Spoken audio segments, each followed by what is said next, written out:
When you're driving down the highway and suddenly, like, traffic just grinds to an absolute halt, your first instinct is usually just pure frustration. Oh, absolutely. Right. You grip the steering wheel, your heart rate spikes, and you silently, or maybe not so silently, complain about how the universe is just deliberately trying to ruin your day. Yeah, it really feels like a direct attack on your progress, you know? Exactly. It's like, why me? Why now? It's a deeply ingrained human reaction, honestly. Yeah. We perceive the obstacle as the enemy, like the blockage is just a problem to be eliminated so we can just get back to moving forward. But what if that traffic jam, or I don't know, a delayed flight, or that massive argument you just had, what if that was actually a highly intelligent, compassionate force?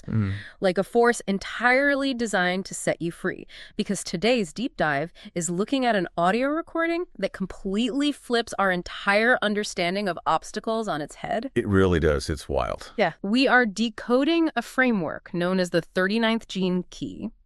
And we're going to map the path from feeling constantly provoked by life's, endless frustrations to unlocking a state of dynamic freedom and ultimately arriving at true liberation. Which is a huge promise. It is. So, okay, let's unpack this, because this material starts right where most of us live every single day, in this frustrating, blocked up state that it calls the shadow frequency of provocation. So what exactly is this 39th gene key, and why is it constantly provoking us? Well, what's really fascinating here is that the 39th gene key is fundamentally about the mechanics of clearing blockages. Like in older, more ancient systems, this specific energy was literally referred to as obstruction. Obstruction, right? Yeah, so at this base level, the shadow frequency, our very life force, is blocked up. Yeah. And the argument here is that this isn't just a recent adult phenomenon, caused by modern stress. It's not just from checking emails too late at night. No. It's a process that actually begins when we shut down our higher faculties and our hearts as children to protect ourselves. Wow, so it starts really early. Exactly. And because most of us are so blocked up that we aren't even aware of our own potential, life just steps in. It constantly provokes us. It pushes our buttons, essentially forcing this binary choice.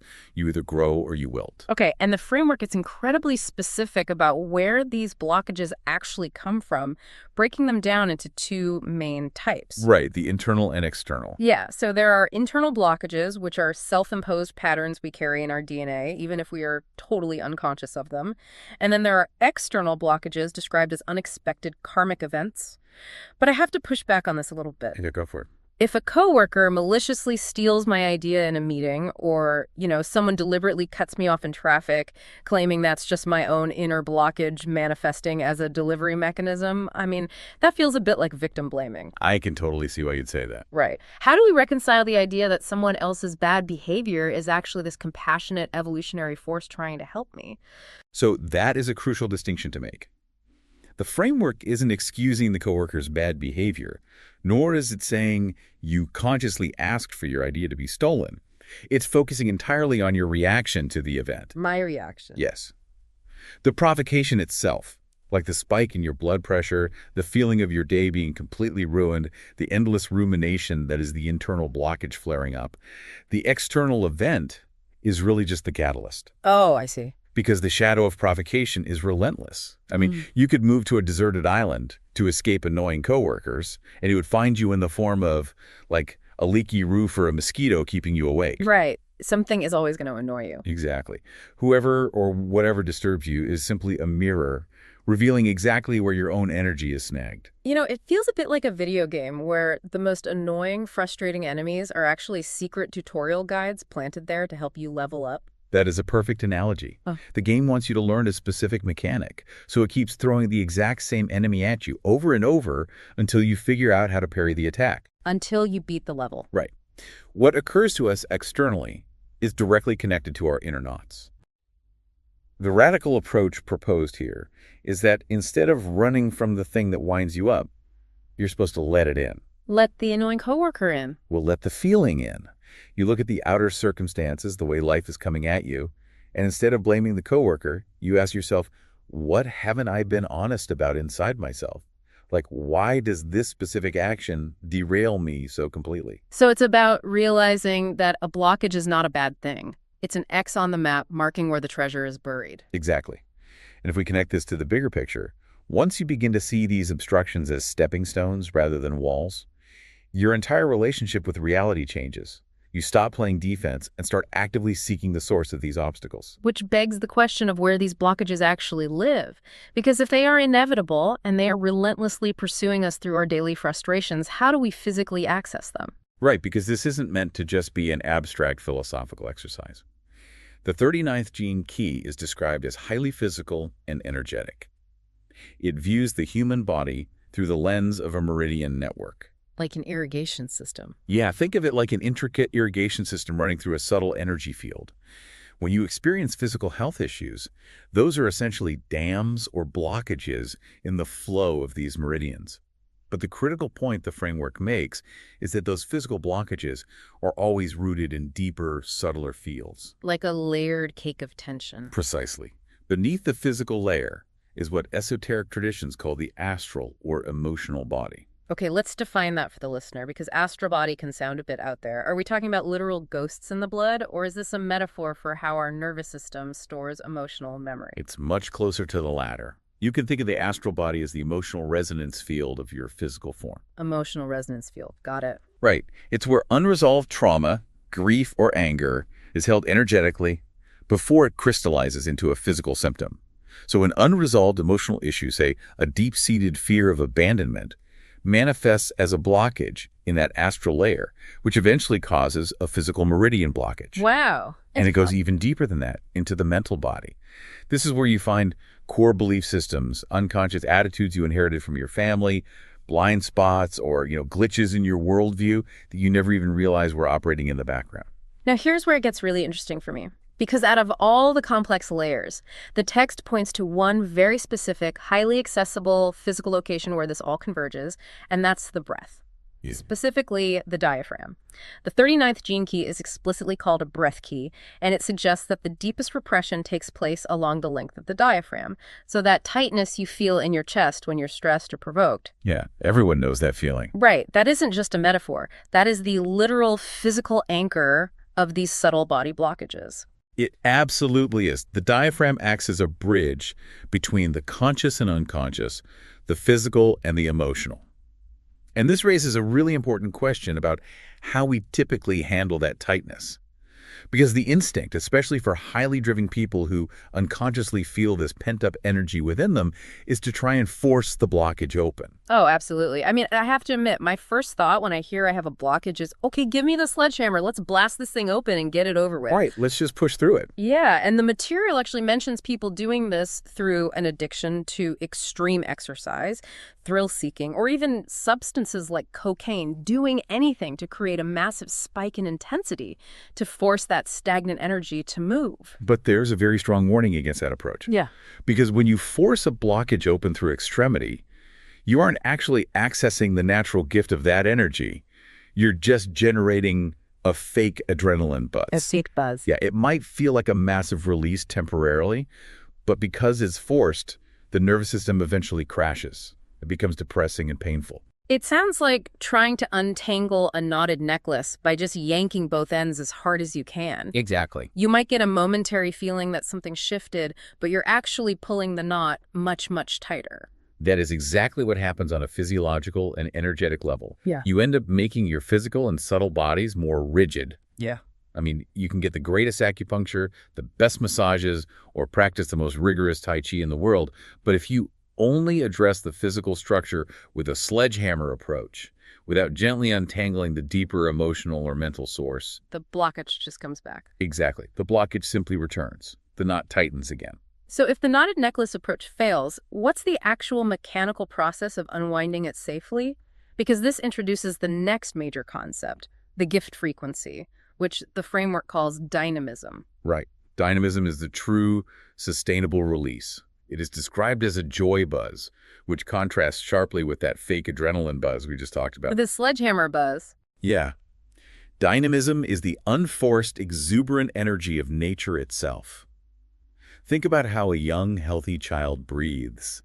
Their breath isn't trapped up high in their chest. No, it's in their belly. It moves effortlessly, right down deep into their bellies to the pelvic floor and back again.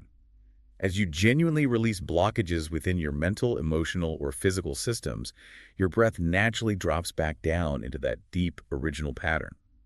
The description of people living in the state of dynamism is just amazing. They are described as the most joyous people. Like when they laugh, you can literally see their diaphragm pumping pure life force out into the world. It's an incredibly uplifting, infectious energy. Yeah, it's not a manic forced high, it's just a profound sense of being utterly alive. And reaching that state is a deliberate process. The 39th gene key is part of a larger genetic grouping called the Ring of Seeking. All the keys in this ring share a fundamental drive, which is searching for the actual heart of the problem. You can't just bypass the discomfort. Right. To unblock your inner vitality, your children, you have to utilize the 39th programming partner, which is the 38th gift of perseverance. Ah, so it's not a weekend retreat, it's a lifelong practice. Definitely. You have to actively and gently work on the physical body to encourage that breath deeper into the system. The text suggests gentle, well-delivered body work, moderate exercise, and most importantly, meditation. Because by slowing the nervous system down, you allow the breath to naturally sink back to your center, your belly, what Eastern traditions call the dantian. Right, and mechanically speaking, working on the physical body through these gentle, persistent means does something remarkable, because as your breathing deepens, the physical movement of the diaphragm actually begins to gently massage the vagus nerve. Yeah. And it massages those deeper astral and mental blockages, bringing them to the surface to be processed. It's a journey of returning to your original, unconditioned breath. This is exactly why the framework emphasizes that blockages are our greatest allies. Yeah. Every single knot in the necklace is a hidden breakthrough, waiting to be gently untangled. Okay, so we've tracked the journey from the frustrating shadow of provocation, where we are tense, blocked, and constantly triggered by life, to the gift of dynamism, where we use perseverance and deep belly breathing to gently unlock our life force and find that natural joy buzz. Right. But the evolutionary path doesn't stop there. Because as this dynamic energy builds through sustained inner work, it eventually hits a tipping point.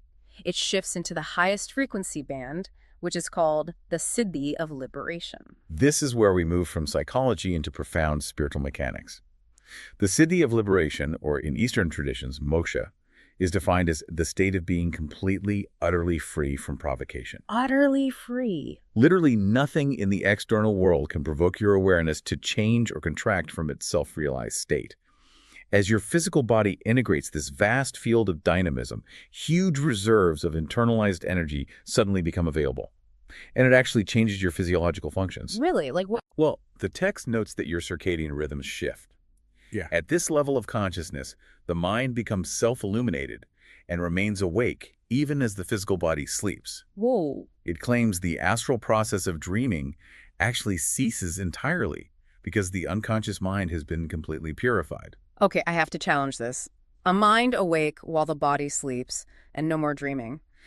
I mean, from a neurological standpoint, how is that justified? Are we talking about literal brainwave states here, or is this just a poetic metaphor for self-awareness? It's a very fair challenge, and it bridges an interesting gap between neuroscience and esoteric tradition. Because physiologically, we know that during deep states of meditation, practitioners can maintain conscious awareness while their brains enter theta and delta wave states. Which are deep sleep states. Exactly, typically associated with deep sleep. Practices like yoga nidra or yogic sleep train the mind to hover on this exact threshold. The argument here is that at the Siddhi level, this isn't just a temporary meditative state, it becomes the baseline operating system. So it's permanent. Because the emotional and mental bodies hold no more repressed trauma or unexamined fears, the brain doesn't need the mechanism of dreaming to process unconscious stress. Yeah. The awareness simply rests in a state of pure, luminous observation while the physical organism repairs itself. That is a staggering concept, and it makes a really interesting distinction here between two terms we often conflate, nirvana and moksha. It argues that nirvana has come to be associated with the realization that there is no self, whereas moksha, which is the essence of this 39th Siddhi, is the realization that there is nothing but self. Right, it's the ultimate state of integration versus dissolution. But to really grasp what this liberation looks like in a practical day-to-day context, we have to look at how someone in this state responds to the exact same things that used to derail them back in the shadow state. Yes, and this grounds this lofty, enlightened concept right back down into a highly relatable, everyday reality, which is auditory provocation. Oh, definitely. Because we are so often provoked more by tone than by actual words, the examples given hit incredibly close to home, like a child whining at exactly the wrong pitch. It just cuts right through you. Right. Or a partner using that incredibly subtle tone of guilt or passive aggression that just immediately catches your breath, spikes your heart rate, and tightens your diaphragm. So how does someone operating in a state of liberation handle that whining child or that guilt trip? Well, what's fascinating here is the mechanics of what they call the neurological switch. It's an explanation of how awareness can bypass the amygdala's conditioned reflex. The fight or flight reflex. At the CD level, inner awareness can selectively switch off the automatic emotional translation of sensory input. So the sound of the whining child or the passive-aggressive tone enters the ear. The auditory cortex processes it. The brain might even translate it instantly into a concept, recognizing the intention behind the sound. But the inner awareness remains completely untethered to it. It doesn't translate that sound into a triggering emotion. Exactly. It is just sound. Uh. It is just a specific frequency of acoustic waves vibrating in the air. Wow. There is no involuntary tightening of the diaphragm. There is no cortisol spike. The inner awareness remains utterly peaceful. That is what true liberation means in this context, hearing the world without involuntarily following the sound into suffering. To just hear a tone of guilt as a neutral sound wave rather than a personal attack, that sounds like a superpower. It really does. It's the ultimate untangling of the knot. But the material takes one final massive turn here. Because this profound individual liberation isn't just a personal achievement so you can peacefully ignore your partner's bad mood. It actually acts as a catalyst for a massive collective shift. Right. This is where we zoom out from the individual to the planetary scale. The framework introduces a broader structural map called integral human design. And without getting bogged down in the complex geometry of that system, the vital takeaway is a specific connection it draws. In this system, the 39th gene key connects directly to the 55th gene key via a pathway called the channel of romance, whose highest keynote is pure freedom. And the 55th gene key is central to a massive prophetic transmission about a huge evolutionary mutation coming to humanity. Yes, exactly. To explain how this shift happens, there's this incredibly vivid dragonfly metaphor. Oh, I love this part. It's so good. So imagine a dragonfly nymph living underwater. It's a highly successful aquatic predator. It's perfectly adapted to its environment. It should be perfectly happy just staying down there in the muck, hunting and living its life.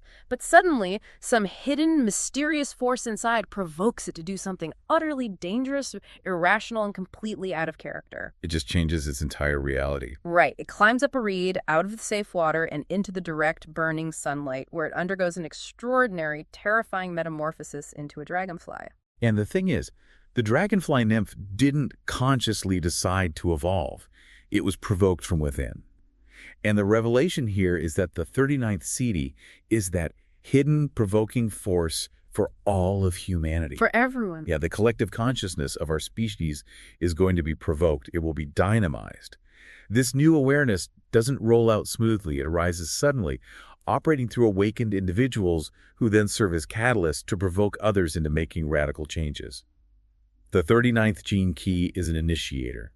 It fundamentally unblocks stagnant systems on a global scale, leading to sudden, dramatic shifts in human consciousness. It loves a good drama. It really does. And a really critical point is how this 39th CD creates a kind of cocktail of chaos when it interacts with other states of awareness in the collective. Right. For example, if it combines with the energy of compassion, that compassion isn't going to look soft, gentle, or accommodating. It's going to be incredibly blunt. It's going to forcefully, unapologetically provoke people into seeing the truth of a situation through the eyes of compassion, even if it makes them deeply uncomfortable. It heightens the frequency of everything it touches and causes an unavoidable upheaval. And this brings us to the final, perhaps most sobering but ultimately necessary analogy provided. The framework compares this collective evolutionary leap to the mundane task of cleaning out a severely blocked drain. Right. Because if you've ever had to snake a truly blocked drain, you know you have to stick your hand down into a foul morass of decay, tangled hair, and bacterial gunk. Awful. It is deeply unpleasant, but you have to pull that rot to the surface so you can finally blast the pipes with fresh water, allowing everything to flow freely again. And if we follow this logic, humanity itself is that blocked drain. Wow. Yeah, the argument states quite bluntly that collectively, this unblocking process is going to be ugly. To achieve that state of pure freedom, we are going to have to reach deep into the bacteria of our collective shadows, our ancestral trauma, the unpurified violence of our history, the systemic knots we've ignored for centuries. Stuff we've repressed. Yes, the 39th gene key will manifest the exact global obstructions, the exact crises that we need to force this purification process. Well, we're essentially the cells of humanity's drain, and we're being flushed out. That's one way to put it, yeah. But it explicitly tells us not to be afraid of this chaos. We just have to get incredibly good at unblocking things on an individual level. The more we do the inner work, the deep breathing, the untangling of our own internal knots, the safer and more resilient our lives become amidst the collective upheaval. Exactly. And it requires that we honor our karma, connecting to the 38th city of honor. We have to take absolute responsibility for our own mess, honor the pain of our past, and bravely honor our collective destiny. That is the complete trajectory. From the shadow of feeling victimized and provoked by every minor obstacle, to the dynamic gift of unlocking our breath and finding our joy buzz, to the ultimate liberation of being entirely at peace. And that individual peace is the very thing that catalyzes a chaotic, terrifying, but entirely necessary global transformation. So what does this all mean for you, listening right now? It means the next time you face a stressful obstacle, whether it's a literal traffic jam, a condescending email from a boss, or a sudden life crisis, don't run from it. And don't fight it either. Right, and don't reach for the sledgehammer to smash it. See it as a mirror, a hidden epiphany designed by an intelligent force to show you exactly where you need to heal. Take a deep belly breath. Look inward to where your physical body is holding that knot of tension, and find the gold hidden inside the block. It represents a radical shift in human perspective. Yeah. You are no longer a victim of a random, provoking universe. You are an active, vital participant in your own liberation, and by extension, the liberation of everyone else. Exactly. It changes everything. But it leaves me with one final provocative thought to ponder. Okay, let's hear it. We've spent all this time talking about this massive planetary drain unblocking that the 39th gene key is initiating, like a period of intense collective chaos that supposedly leads to ultimate species-wide freedom. Right. But what happens to human evolution after that drain is cleared? Or if we truly achieve collective moksha and absolutely nothing provokes us anymore because we've unwound every single knot, I mean, does the human journey of growth and self-discovery finally end? Or does it simply begin again in a form we can't even fathom yet, sitting in some new cosmic traffic jam of our own making?